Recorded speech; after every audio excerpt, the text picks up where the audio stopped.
Welcome to greening online classes. నేను మీ history faculty Nagaraju. భారతదేశ చరిత్రలో కానీ ఆంధ్రదేశ చరిత్రలో కానీ అత్యంత ముఖ్యమైనటువంటి ఒక టాపిక్ ఈ విజయనగర సామ్రాజ్యం. సుమారుగా 3 శతాబ్దాలకు పైగా దక్షిణ భారతదేశ రాజకీయాలలో హిందూ మతోద్ధారణ లక్ష్యంగా ఇస్లాం సామ్రాజ్య విస్తరణను అడ్డుకొని హిందూ మతాన్ని పునరుద్ధరించేటువంటి కార్యక్రమాన్ని మహోన్నతంగా నిర్వహించినటువంటి ఒక గొప్ప సామ్రాజ్యం ఈ విజయనగర సామ్రాజ్యం. సో విజయనగర సామ్రాజ్యం మీద పాత ప్రశ్నాపత్రాల సరళిని మనం ఒకసారి పరిశీలించినట్లయితే సుమారుగా 3కు మించి ఈ విజయనగర సామ్రాజ్యం మీద ప్రశ్నలు అడగడానికి అవకాశం అనేటువంటిది ఉంటుంది.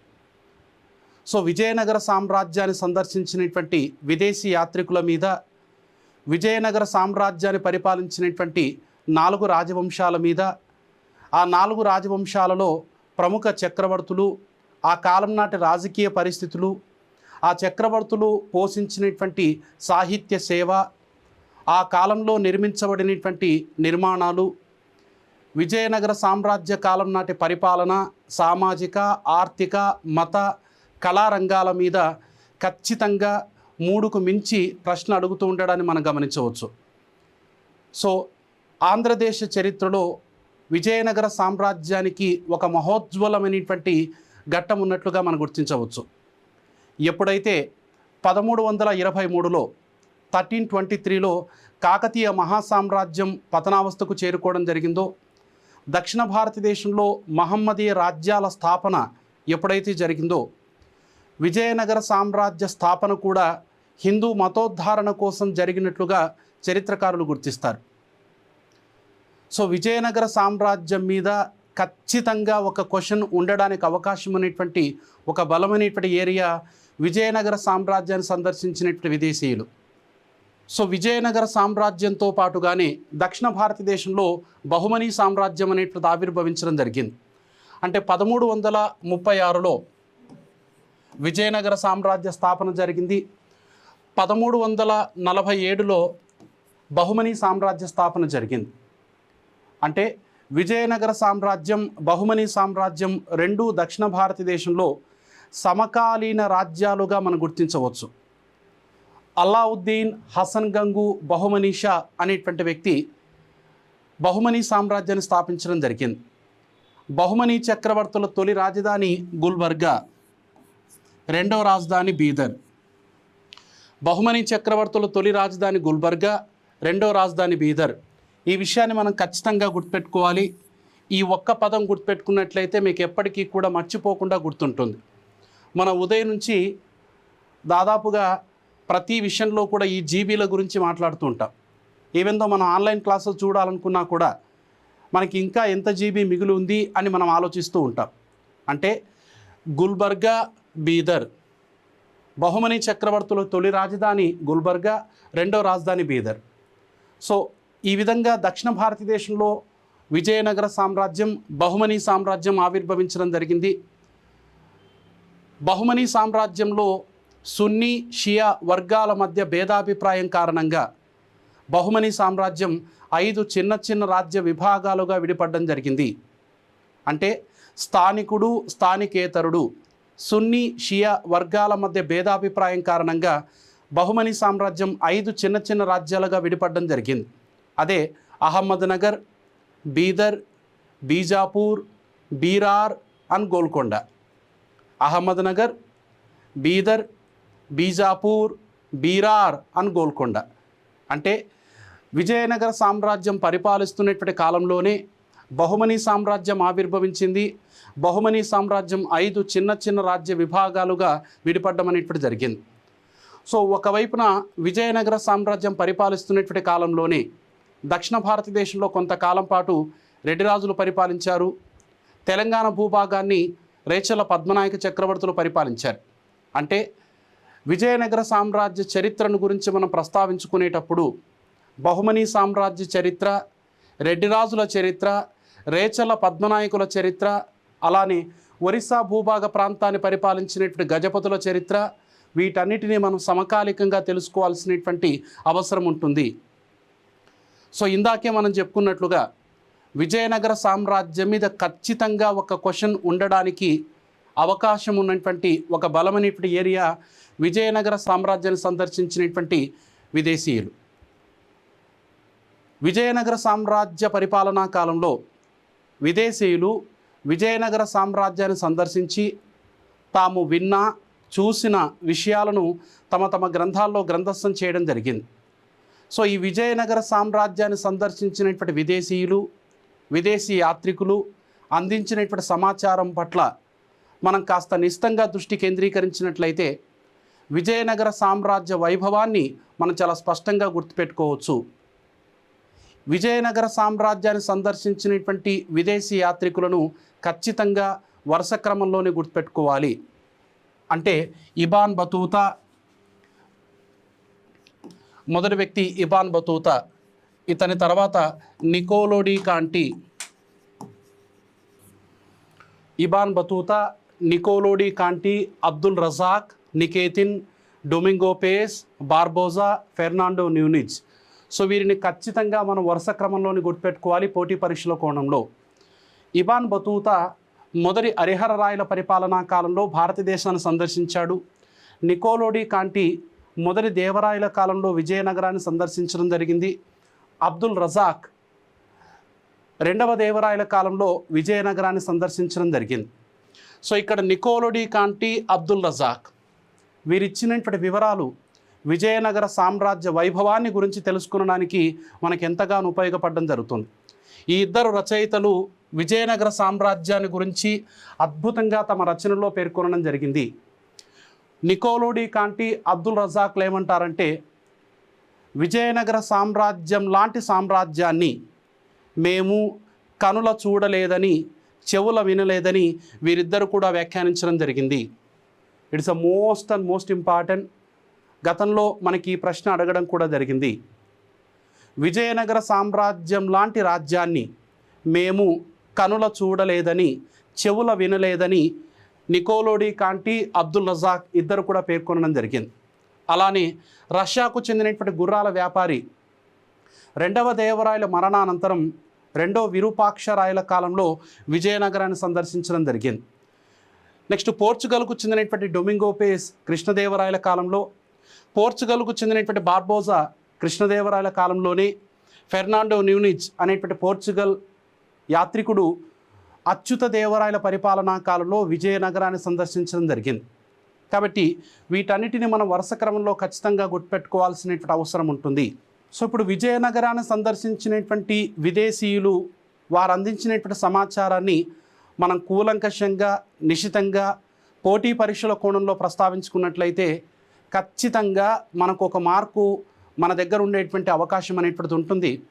ప్రశ్నాపత్రంలో ప్రశ్న ఎలా అడిగినప్పటికీ కూడా మీరు ఆన్సర్ చేయడానికి సంసిద్ధంగా ఉంటారు.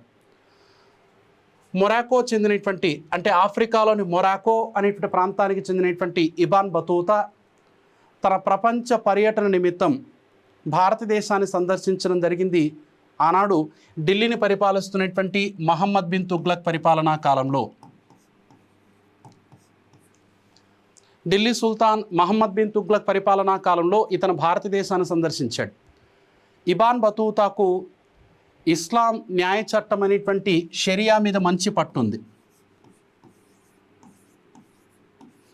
షరియా లేదా షరియత్. షరియత్ అంటే ఇస్లామిక్ లా, ఇస్లామిక్ న్యాయ చట్టము. ఇతనికి షరియత్ మీద మంచి అవగాహన ఉండడం వల్ల, మంచి పట్టుండడం వల్ల మహమ్మద్ బిన్ తుగ్లక్ ఇబాన్ బతూతాను తన ప్రధాన న్యాయమూర్తిగా, ఖాజీగా నియమించడం జరిగింది. కానీ అనంతరం మహమ్మద్ బిన్ తుగ్లక్ ఇబాన్ బతూతాను చైనాకు రాయభారిగా నియమించాడు.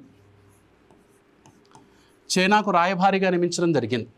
సో ఇబాన్ బతూతా చైనాకు వెళ్ళేటువంటి మార్గమధ్యంలో దక్షిణ భారతదేశం నుండి దక్షిణ భారతదేశాన్ని సందర్శించి, సో బంగాళాఖాతం మీదుగా చైనాకు వెళ్ళేటువంటి మార్గమధ్యంలో ఇతను మొదటి హరిహర రాయల పరిపాలనా కాలంలో విజయనగరాన్ని, ఇబాన్ బతూతా మొదటి హరిహర రాయల పరిపాలనా కాలంలో విజయనగరాన్ని సందర్శించాడు. మొదటి హరిహర రాయలు, మొదటి బుక్కరాయలు వీరిద్దరూ విజయనగర సామ్రాజ్య స్థాపకులుగా మనం గుర్తిస్తాం. అంటే ఇబాన్ బతూతా విజయనగర సామ్రాజ్య స్థాపనా కాలం నాటి పరిస్థితులను గురించి వివరిస్తూ తను రచించినటువంటి కితాబ్ ఉల్ రెహలా అనేటువంటి గ్రంథంలో రచించడం జరిగింది. సో ఈ గ్రంథంలో తాను ఇబాన్ బతూతా అనేటువంటి పేరుతో కాకుండా అబూ అబ్దుల్లా అనేటువంటి పేరుతో ప్రస్తావించబడడం జరిగింది. అంటే ఇబాన్ బతూతా అసలు పేరు అబూ అబ్దుల్లా అని, ఇబాన్ బతూతా రచించినటువంటి గ్రంథం కితాబ్ ఉల్ రెహలా అని. ఈ గ్రంథం మహమ్మద్ బిన్ తుగ్లక్ పరిపాలనా కాలంలో జరిగినటువంటి పరిస్థితులను గురించి వివరించడంతో పాటుగా విజయనగర సామ్రాజ్య స్థాపనా కాలం నాటి పరిస్థితులను గురించి కూడా చాలా స్పష్టమైనటువంటి సమాచారం ఇవ్వడం జరిగింది. ఇబాన్ బతూతా తర్వాత విజయనగరాన్ని సందర్శించినటువంటి వ్యక్తి నికోలో డి కాంటి ఇటలీలోని వెనీస్ అనేటువంటి ప్రాంతానికి చెందినటువంటి వాడు. నికోలో డి కాంటి విజయనగరాన్ని సందర్శించినప్పుడు విజయనగర చక్రవర్తి మొదటి దేవరాయలు.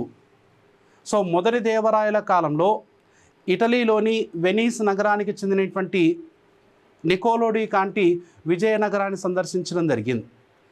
నికోలో డి కాంటి ఇచ్చినటువంటి వివరాలు విజయనగర సామ్రాజ్య వైభవాన్ని గురించి తెలుసుకొనడానికి అత్యంత గొప్పగా ఉపయోగపడడం అనేటువంటి జరుగుతుంది.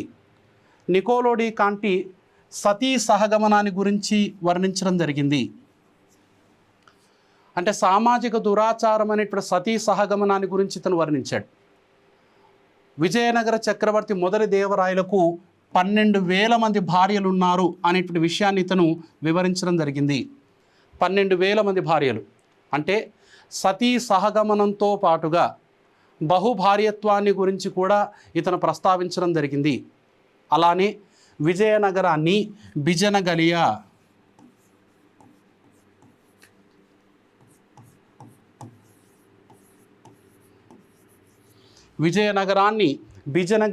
అనేటి కానుక పేరుతో తన గ్రంథంలో రచించడం జరిగింది.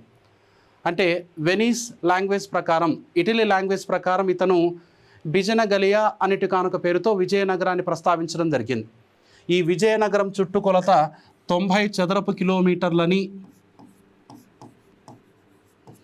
విజయనగర సామ్రాజ్యంలో ఎప్పుడూ 90,000 మంది సైనికులు యుద్ధానికి సిద్ధంగా ఉండేటువంటి వారని తను వర్ణించడం జరిగింది. విజయనగరం యొక్క చుట్టుకొలత మొత్తం 90 స్క్వేర్ కిలోమీటర్స్ అని, 90,000 మంది సైనికులు ఎప్పుడూ కూడా యుద్ధానికి సిద్ధంగా ఉండేటువంటి వారని ఇతను వర్ణించడం జరిగింది. అలానే దీపావళి మరియు నవరాత్రి అంటే దసరా ఉత్సవాలు విజయనగరంలో అత్యంత వైభవంగా జరిగేవి అని ఇతను వర్ణించడం జరిగింది. సో సతీ సహగమనాన్ని గురించి, బహుభార్యత్వాన్ని గురించి ప్రస్తావించాడు. అంటే సామాజిక దురాచారాలను గురించి ఇతను ప్రస్తావించడం జరిగింది. విజయనగరాన్ని బిజనగలియా అనేటువంటి పేరుతో ప్రస్తావించాడు.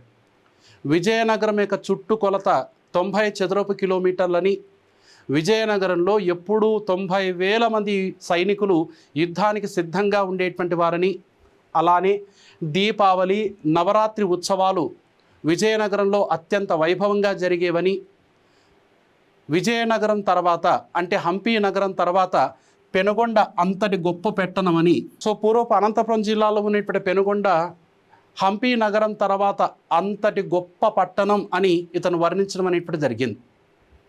సో ఈ విధంగా నికోలో డి కాంటి ఇచ్చినటువంటి వివరాల ప్రకారంగా విజయనగరం యొక్క వైభవాన్ని మనం చాలా స్పష్టంగా గుర్తించడం అనేటువంటి జరుగుతుంది.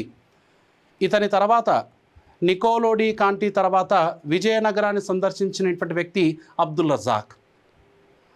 రజాక్ మీద గతంలో పోటీ పరీక్షల్లో చాలా సందర్భాల్లో మనకు ప్రశ్న అడగడం జరిగింది. అబ్దుల్ రజాక్ పర్షియాకు చెందినటువంటి రాయభారి. పర్షియా అంటే ఇరాన్కు చెందినటువంటి రాయభారి. ఇతను 2వ దేవరాయల పరిపాలనా కాలంలో విజయనగరాన్ని సందర్శించడం జరిగింది. అబ్దుల్ రజాక్ విజయనగరం కంటే ముందే ఇతను క్యాలికట్ అనేటువంటి ప్రాంతాన్ని సందర్శించాడు. ఆనాడు పర్షియా చక్రవర్తి షారూక్ సమర్ఖండి రాయభారిగా అబ్దుల్ రజాక్ భారతదేశాన్ని సందర్శించడం జరిగింది. అంటే క్రీస్తు శకం 1440 నుండి 1444 మధ్య కాలంలో ఇతను భారతదేశంలో పర్యటించడం జరిగింది. మొదట క్యాలికట్లో ఇతను పర్యటించాడు. అంటే క్యాలికట్ అనేటువంటి ఈ ప్రాంతం కేరళలో ఉన్నటువంటి అత్యంత ముఖ్యమైనటువంటి వాణిజ్య కేంద్రమని, ఈ ప్రాంతంలో సుగంధ ద్రవ్యాలు ఎక్కువగా పండుతున్నాయని, పోర్చుగీస్ వారు మొదట ఈ ప్రాంతంలోకే సందర్శించారని మిత్రులకు చాలా స్పష్టమైనటువంటి అవగాహన అనేటువంటిది ఉంటుంది. అలా క్యాలికట్ నుంచి తిరిగి తను విజయనగరాన్ని కూడా సందర్శించడం జరిగింది. సో షారూక్ రాయభారిగా విజయనగరాన్ని సందర్శించినటువంటి వ్యక్తి అబ్దుల్ రజాక్. సో ప్రశ్న ఏ విధంగా అడగడం జరిగింది అంటే, విజయనగరాన్ని సందర్శించినటువంటి తొలి విదేశీ రాయభారి ఎవరు అని ప్రశ్న అడగడం జరిగింది. విజయనగరాన్ని సందర్శించినటువంటి తొలి విదేశీ రాయభారి అబ్దుల్ రజాక్. అదే విజయనగరాన్ని సందర్శించినటువంటి తొలి విదేశీయుడు ఇబాన్ బతూతా. సో ప్రశ్న చాలా స్పష్టంగా అర్థం చేసుకోవాలి. అడిగినటువంటి విషయాన్ని మనం చాలా స్పష్టంగా గుర్తించాలి. విజయనగరాన్ని సందర్శించినటువంటి తొలి విదేశీ రాయభారి అబ్దుల్ రజాక్, విజయనగరాన్ని సందర్శించినటువంటి తొలి విదేశీయుడు ఇబాన్ బతూతా. అబ్దుల్ రజాక్ విజయనగరాన్ని గురించి చాలా గొప్పగా పొగడం అనేటువంటి జరిగింది.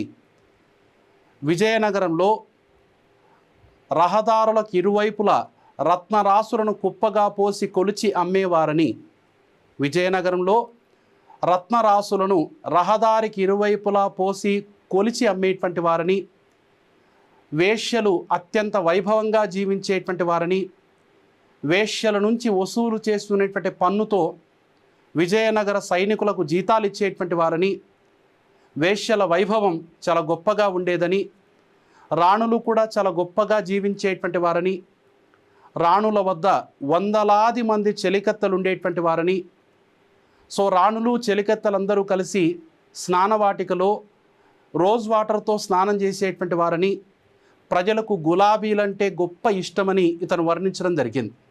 అలానే విజయనగరంలో 300 ఓడరేవులు ఉన్నాయి అని అబ్దుల్ రజాక్ ప్రస్తావించడం జరిగింది. విజయనగరంలో 300 ఓడరేవులు ఉండేవని అబ్దుల్ రజాక్ ప్రస్తావించడం అనేటువంటి జరిగింది. అంటే విజయనగరం ఆనాడు పర్షియాలో ఉన్నటువంటి హీరత్ నగరం కంటే పెద్దది. హీరత్ అనేటువంటి నగరం పర్షియాలో ఉన్నట్టు కానొక నగరం. విజయనగరం అంటే హంపి నగరం పర్షియాలో లేదా ఇరాన్లో ఉన్నటువంటి హీరత్ నగరం కంటే పెద్దది అని 7 ప్రాకారాలు ఉన్నాయి విజయనగరంలో అని ఇతను వర్ణించడం జరిగింది. అంటే విజయనగరానికి మొత్తంగా 7 ప్రాకారాలు ఉన్నాయి అని ఇతను వర్ణించడం జరిగింది. అలానే సో ఇతను రచించినటువంటి మట్లా ఈ సలాదిన్ అనేటి కానొక గ్రంథం, మట్లా ఈ సలాదిన్ అనేటువంటి ఈ గ్రంథం విజయనగర వైభవాన్ని గురించి తెలుసుకోవడానికి అత్యంత గొప్పగా ఉపయోగపడుతుందని మనం గుర్తించవచ్చు. ఇందాకే మనం మాట్లాడుకున్నాం, అబ్దుల్ రజాక్తో పాటుగా నికోలో డి కాంటి ఇద్దరు కూడా విజయనగరం లాంటి నగరాన్ని కనుల చూడలేదని, చెవుల వినలేదని వీరిద్దరు కూడా తమ తమ గ్రంథాల్లో ప్రస్తావించడం జరిగింది. సో అబ్దుల్ రజాక్ ఇచ్చినటువంటి వివరాలను మనం పరిశీలించినట్లయితే, సో ఆనాడు విజయనగరంలో 300 ఓడరేవులు ఉండేవని, విజయనగరం హీరత్ నగరం కంటే పెద్దదని, హంపి నగరంలో మొత్తం 7 ప్రాకారాలు ఉన్నాయని, వేశ్యలు విలాసవంతంగా వైభవంగా జీవించేటువంటి వారని, వేశ్యలపై వసూలు చేసినటువంటి పన్నుతో విజయనగర సైనికులకు జీతాలను చెల్లించేటువంటి వారని, రత్నరాసులను రహదారులకు ఇరువైపులా పోసి కొలిచి అమ్మేటువంటి వారని, రాణులు వారి చెలికత్తెలు అత్యంత వైభవంగా జీవించేటువంటి వారని ఆయన ప్రస్తావించడం జరిగింది. సో ఇతను కూడా నవరాత్రి ఉత్సవాల యొక్క వైభవాన్ని గురించి చాలా గొప్పగా వర్ణించడం జరిగింది. సో నవరాత్రుల సమయంలో అంటే ఆ 9 రోజులు మాత్రమే అంతఃపురంలోని రాణులు దేవాలయాన్ని సందర్శించేటువంటి వారు అని, వారిని చూడడానికి ప్రజలు హంపి నగరంలో తండోపతండాలుగా రహదారులకు ఇరువైపులా నిలబడేటువంటి వారని, కానీ ఆ రాణులు ఉదయం నుంచి సాయంకాలం వరకు సింగారించుకొని, ఉదయం నుంచి సాయంకాలం వరకు సింగారించుకొని ఎవరికీ కనిపించకుండా దేవాలయానికి వెళ్ళేటువంటి వారని, వారిని చూడడానికి, వారి యొక్క అందాన్ని తనివితీరా చూడడానికి ప్రజలందరూ కూడా రహదారులకు ఇరువైపులా కిక్కిరిసిపోయి నిలబడేటువంటి వారని, కానీ రాణులు మాత్రం కనిపించేటువంటి వారు కారని వారిని చూడడం కోసం ప్రజలు తహతహలాడేటువంటి వారని, ఆపసోపాలు పడేటువంటి వారని అబ్దుల్ రజాక్ చాలా స్పష్టంగా పేర్కొనడం జరిగింది. అబ్దుల్ రజాక్ తర్వాత విజయనగరాన్ని సందర్శించినటువంటి వ్యక్తి నికేతిన్. నికేతిన్ రష్యాకు చెందినటువంటి గుర్రాల వ్యాపారి. ఇతను రెండవ దేవరాయల చివరి పరిపాలనా కాలంలో మరియు రెండవ విరూపాక్షరాయల కాలంలో విజయనగరాన్ని సందర్శించడం జరిగింది. రష్యాకు చెందినటువంటి గుర్రాల వ్యాపారి అథనేసియన్ నికేతిన్. ఇతని పూర్తి పేరు అథనేసియన్ నికేతిన్ రష్యాకు చెందినటువంటి ఈ గుర్రాల వ్యాపారి రెండవ దేవరాయల చివరి పరిపాలనా కాలంలో లేదా రెండవ దేవరాయలు మరణించిన తర్వాత రెండవ విరూపాక్షరాయల కాలంలో విజయనగరాన్ని సందర్శించినట్లుగా మనం గుర్తించవచ్చు. వాస్తవానికి ఇతను బహుమనీ సామ్రాజ్యాన్ని సందర్శించాడు. బహుమనీ చక్రవర్తి మూడో మహమ్మద్ షా కాలంలో బహుమనీ రాజ్యాన్ని సందర్శించడం జరిగింది. ఆనాడు బహుమనీ సామ్రాజ్యానికి సమకాలికంగా సరిహద్దు రాజ్యంగా విజయనగర సామ్రాజ్యం ఉండడం, విజయనగర సామ్రాజ్యంలోని అశ్విక దళ సంపత్తిని గురించి ఇతను వర్ణించడం, సో విజయనగర సామ్రాజ్యంలోని వ్యాపార అవకాశాలను గురించి నికేతిన్ ప్రస్తావించడం అనేటువంటి జరిగింది. నికేతిన్ తర్వాత విజయనగరాన్ని సందర్శించినటువంటి పోర్చుగల్ రాయభారి డొమింగో పేస్. సో ఇతను విజయనగర సామ్రాజ్యంలోనే గొప్ప చక్రవర్తిగా పరిగణించబడుతున్నటువంటి కృష్ణదేవరాయల కాలంలో విజయనగరాన్ని సందర్శించడం జరిగింది. శ్రీకృష్ణదేవరాయలు 1509లో తన 22 సంవత్సరాల వయసులో విజయనగర సింహాసనం అధిష్ఠించాడు. క్రీస్తు శకం 1509 ఆగస్టు 8వ తారీఖున విజయనగర చక్రవర్తిగా కేవలం 22 సంవత్సరాల వయసులో కృష్ణదేవరాయల సింహాసనం అధిష్ఠించాడు. శ్రీకృష్ణదేవరాయలు క్రీస్తు శకం 1511 ప్రాంతంలో పోర్చుగీస్ వారితో సంధి చేసుకోవడం అనేటువంటి జరిగింది. కృష్ణదేవరాయలతో సంధి చేసుకునేటువంటి పోర్చుగల్ గవర్నర్ అల్బుకర్క్.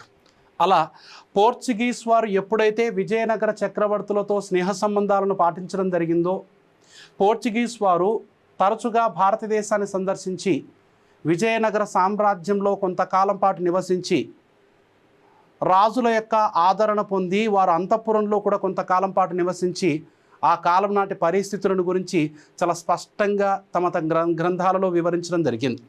అలా డొమింగో పేస్ కృష్ణదేవరాయల ఆస్థానంలో అంతఃపురంలో కొంతకాలం పాటు నివసించినట్లుగా చరిత్రకారులు గుర్తిస్తున్నారు. డొమింగో పేస్ కృష్ణదేవరాయల ముఖ వర్చస్సును గురించి వర్ణించాడు. డొమింగో పేస్ కృష్ణదేవరాయల ఫేస్ని గురించి వర్ణించడం జరిగింది. It's the most important. కృష్ణదేవరాయల ముఖ వర్చస్సును అంటే కృష్ణదేవరాయల యొక్క ఫేస్ని గురించి వర్ణించిన వాడు డొమింగో పేస్. కృష్ణదేవరాయల మొహం మీద స్పష్టంగా అమ్మవారి పుట్టుమచ్చలు ఉండేవని, కృష్ణదేవరాయల దేహం ఉక్కువలే ఉండేదని, ఎందుకంటే కృష్ణదేవరాయలు ఉదయం 3:30 నుండి 7 గంటల వరకు నువ్వుల నూనె స్వీకరించి అంటే నువ్వుల నూనె తాగి ఆ నువ్వుల నూనె చెమట రూపంలో బయటకు వచ్చేంత వరకు కూడా కసరత్తులు చేసేటువంటి వాడని, అందుకే కృష్ణదేవరాయల యొక్క దేహం ఉక్కువలే ఉండేదని, కృష్ణదేవరాయల చూపులు చాలా తీక్షణంగా ఉండేవని, కృష్ణదేవరాయలు విదేశీయులను అత్యంత గొప్పగా గౌరవించేటువంటి వాడని, కృష్ణదేవరాయలు ఎప్పుడు నవ్వుతాడో ఎప్పుడు కోపగిస్తాడో ఎవరికి తెలిసేది కాదని, అంటే ఒక రకంగా కృష్ణదేవరాయలు షార్ట్ టెంపర్ గాడని డొమింగో పేస్ తన రచనలో పేర్కొనడం జరిగింది. అలానే డొమింగో పేస్ ఆ కాలంలో ముఖ్యంగా రాణుల మధ్య సవతి పోరు ఉండేది అని కూడా వర్ణించడం జరిగింది. అంటే కృష్ణదేవరాయలు సవతి పోరులో బాగా ఇబ్బంది పడ్డారని, భార్యల మధ్యన సవతి పోరుతో కృష్ణదేవరాయలు సైతం కూడా ఇబ్బంది పడ్డాడని డొమింగో పేస్ వివరించడం జరిగింది. డొమింగో పేస్ తర్వాత విజయనగరాన్ని సందర్శించినటువంటి వ్యక్తి బార్బోజా. పోర్చుగల్కు చెందినటువంటి బార్బోజా కృష్ణదేవరాయల పరిపాలనా కాలంలో విజయనగరాన్ని సందర్శించడం జరిగింది. బార్బోజా రచించినటువంటి east Africa and Malabar. So ఈ గ్రంథంలో విజయనగరాన్ని గురించినటువంటి సమాచారాన్ని ఇతను ఎక్కువగా వర్ణించడం జరిగింది. సో విజయనగరంలో ఉన్నటువంటి దేవదాసి విధానాన్ని సామాజిక దురాచారాలను ప్రజల ఆచార వ్యవహారాలను బార్బోసా వివరించడం జరిగింది. సో కృష్ణదేవరాయల పరిపాలనా కాలంలో పోర్చుగల్కు చెందినటువంటి బార్బోసా విజయనగరాన్ని సందర్శించి అతను రచించినటువంటి ఈస్ట్ ఆఫ్రికా అండ్ మలబార్ అనేటువంటి గ్రంథంలో విజయనగరం నాటి దేవదాసి విధానాన్ని గురించి వర్ణించడం జరిగింది. సతీ సహగమనం, బహుభార్యత్వం ఇలాంటి మొదలైన సామాజిక దురాచారాలను గురించి వర్ణించాడు. ప్రజల ఆచార వ్యవహారాలను గురించి ఇతను వర్ణించడం అనేటువంటి జరిగింది. సో ఇతని తర్వాత విజయనగరాన్ని సందర్శించినటువంటి మరొక విదేశీయుడు వార్తమ, ఇటలీకి చెందినటువంటి వార్తమ కృష్ణదేవరాయల కాలంలో విజయనగరాన్ని సందర్శించడం జరిగింది. వార్తేమ విజయనగరాన్ని రెండవ స్వర్గం అని ప్రస్తావించడం జరిగింది, ద సెకండ్ ప్యారడైజ్ అని. అలానే విజయనగరాన్ని నారసింగరాజ్యం అని ప్రస్తావించడం జరిగింది.